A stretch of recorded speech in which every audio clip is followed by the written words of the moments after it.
Bismillahirrahmanirrahim. Assalamualaikum warahmatullahi wabarakatuh. Alhamdulillahirrabbilalamin. Wabihi nasta'inu ala umuri dunya waddin.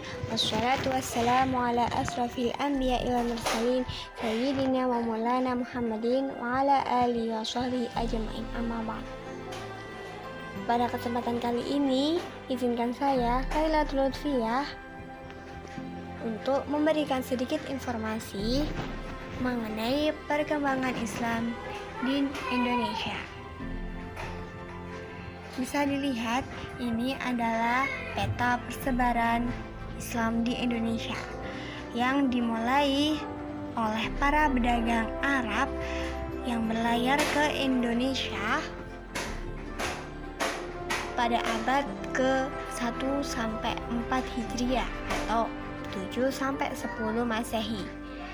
Penyebaran Islam sendiri pada awalnya didorong oleh meningkatnya jaringan perdagangan di luar Kepulauan Nusantara, termasuk Kesultanan Mataram yang sekarang di Jawa Tengah, dan juga Kesultanan Ternate dan Tidore di Maluku Timur.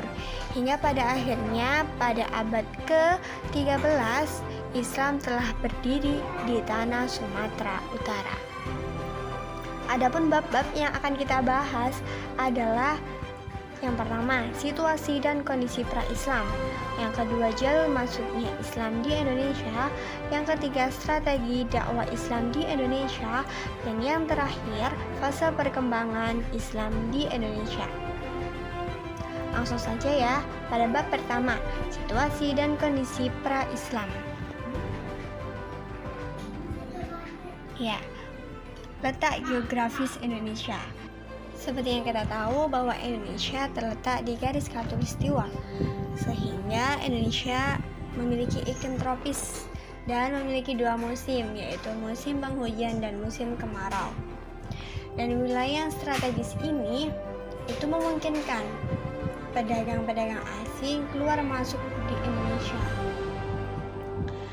Dengan kenyataan yang seperti itu, tentunya akan berdampak besar bagi masa depan bangsa Indonesia itu sendiri. Yang kedua yaitu keyakinan. Adapun keyakinan yang berkembang pada saat itu adalah keyakinan yang berpusat pada kepercayaan adanya dewa-dewa. Dalam pelaksanaannya, itu mereka membuat artefak keagamaan berupa bangunan seperti yang ada pada gambar. Selain itu, juga ada kepercayaan, dinamisme, dan juga animisme. Kemudian, kondisi politik dan pemerintahan. Bukti-bukti tentang politik dan pemerintahan ini telah tertulis pada Kitab Nagara Kartagama. Dan saya rasa juga bukti ini sudah tertulis dan cukup memadai, karena di dalamnya tidak hanya tertuliskan berdasarkan pandangan yang bersifat mistis atau mitologi, tetapi juga menggambarkan secara nyata tentang kondisi sosial, budaya, politik, dan ekonomi pada masa itu, terutama pada kerajaan Majapahit. Sedangkan struktur pemerintahan itu mulai dapat dilacak sejak masa kerajaan Sriwijaya. Kemudian kondisi perekonomian dan perindustrian. Seperti yang saya katakan tadi, Indonesia beriklim tropis dengan 2 musim, maka sektor perekonomiannya terpusat pada pertanian dan juga pelayaran, perdagangan itu menjadi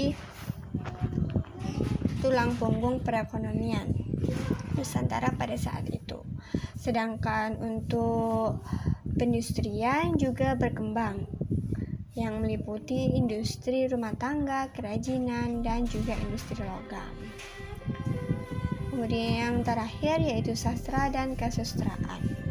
Menurut Purbajakara, dia yang mana telah berhasil menelisik sastra Jawa itu jauh sebelum masuknya Islam ke Indonesia, terutama pada masa Mataram hidup Buddha, itu telah ditemukan berbagai kitab-kitab dalam bahasa Jawa kuno, yang mana kitab itu hampir mirip dengan kitab Mahabharata dan Ramayana.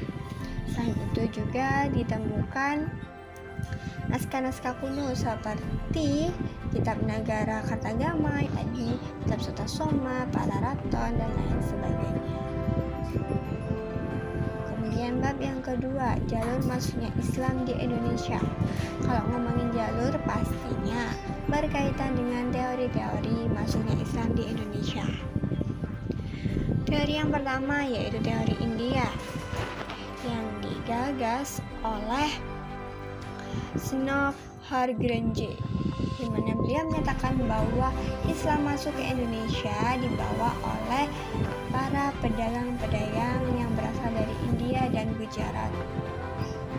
Teori yang kedua yaitu teori Arab yang digagas oleh Profesor Hamka.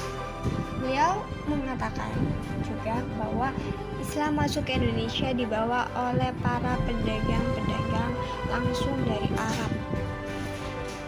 Kemudian dari Persia yang digagas oleh Hussein Jajaningrat juga beranggapan seperti yang sebelumnya bahwa Islam dibawa oleh para pedagang-pedagang yang berasal dari Persia. Dan teori yang terakhir yaitu Cina yang digagas oleh Sumanto Al-Qurtubi menyatakan bahwa Islam masuk ke Indonesia dibawa oleh para pedagang-pedagang Cina dan para perantau-perantau dari Cina. Kemudian bab yang ketiga yaitu strategi dakwah Islam di Indonesia. Yang pertama tentunya melalui perdagangan.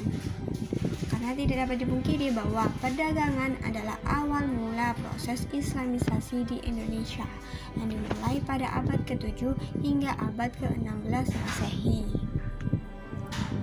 Dan strategi perdagangan ini itu sangat efektif sebab sesuai dengan karakter masyarakat di wilayah pesisir. Kemudian strategi yang kedua yaitu strategi perkawinan. Dan karena interaksi antara penduduk pribumi dan pedagang muslim yang intens, yang harmonis, sehingga tidak jarang diteruskan dengan perkawinan. Sehingga perkawinan itu terjadi antara kaum pribumi dan juga para pedagang muslim. Misalnya pernikahan Raden Rahmat atau Sunan Ampel dengan Nyai Manila. Banyak lagi contohnya. Kemudian strategi yang ketiga itu melalui politik. Nah, melalui politik ini dilakukan secara bertahap dan berkesinambungan antara penguasa dan pemerintah. Setelah penguasa atau raja yang masuk Islam, hampir bisa dipastikan nantinya rakyatnya juga akan berbondong-bondong masuk Islam. Kemudian strategi yang selanjutnya yaitu melalui pendidikan, yang mana ini berupa pesantren ya. Pesantren juga menjadi media yang efektif dalam proses Islamisasi di Indonesia, sebab pesantren bukan hanya mengajarkan ilmu agama, juga mengajarkan keterampilan hidup di bidang yang lainnya juga. Kemudian melalui tasawuf. Para sufi ini mengajarkan tasawuf itu dengan diramu dengan ajaran-ajaran yang sudah dikenal oleh masyarakat Indonesia, sehingga ilmu tasawuf ini itu mudah dipahami oleh masyarakat Indonesia dan diterima dengan senang hati seperti itu. Kemudian strategi yang terakhir yaitu melalui kesenian.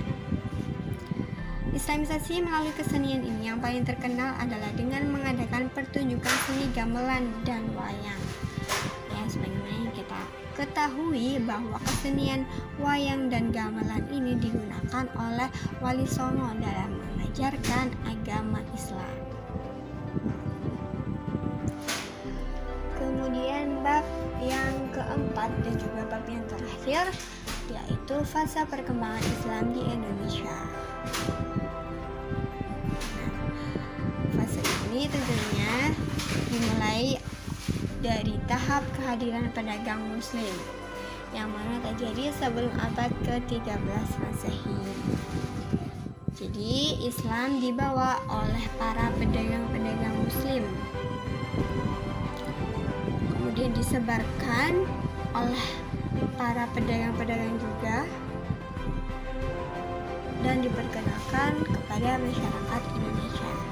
Hingga akhirnya masuklah pada fase yang kedua, yaitu tahap terbentuknya kerajaan-kerajaan Islam. Jadi setelah Islam mulai berkembang dengan melalui strategi-strategi yang saya jelaskan pada bab sebelumnya, maka mulailah terbentuknya kerajaan-kerajaan Islam.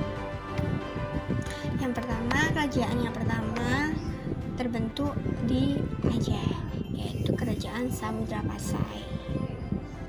Kemudian satu persatu kerajaan-kerajaan Islam juga mulai banyak terbentuk hingga masuk ke fase yang ketiga, yaitu tahap pelembagaan Islam. Jadi pada fase ini para pemangku-pemangku kerajaan berbondong-bondong ke pusat pendidikan. Pada saat itu pusat pendidikan yang cukup terkenal adalah di Giri, tepatnya di Gresik, di pesantren Giri Gresik.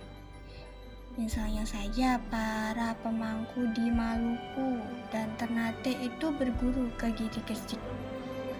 Dan juga agama Islam yang berpusat di Pasai juga tersebar luas dari Aceh ke pesisir Sumatera, ke Semenanjung Malaka, ke Demak, ke Banjarmasin hingga ke Lombok.